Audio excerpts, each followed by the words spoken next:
morning, Britain. The blame game erupts over the crumbling concrete plaguing our on holiday. So Daniel tribute to him yesterday, didn't we? All of his work, because freedom of information request were plagued with this. He thought it was one. Gillian Keegan does her morning list of what they're doing. I think face with the man we now know is her nemesis, who has led the way on this story. It was probably at that point. So he puts her under pressure with his secretary. She has to on there whatever. Yeah. The one there was 1,000. They've been through lockdown. They went through the algorithm crisis, them leaving university without knowing what kind of degree they've got.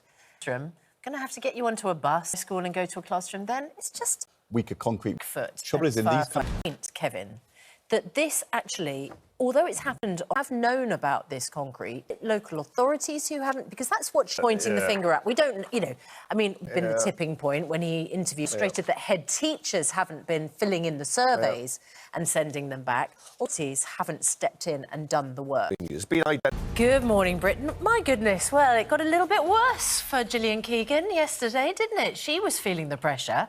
But she wished she was still Hewitt, who is the investigations editor for ITV News, who has basically led the way on this crumbling concrete story. We paid in March, he'd put in that 1,466 was the round of interviews, including on this programme, to explain where the start of her interview. There wasn't a few days, so it was quite a confusing interview, I thought. And then she does all of her morning round live. Then she comes face to Daniel Hewitt. Dan Hewitt. The investigations editor. So in March. Imagine she was interview, and this then is her reaction. I think there was definitely another word in there that we probably should have bleeped. Yep. Apologies at this time of the morning, well, 3 minutes past 6. But that is the education.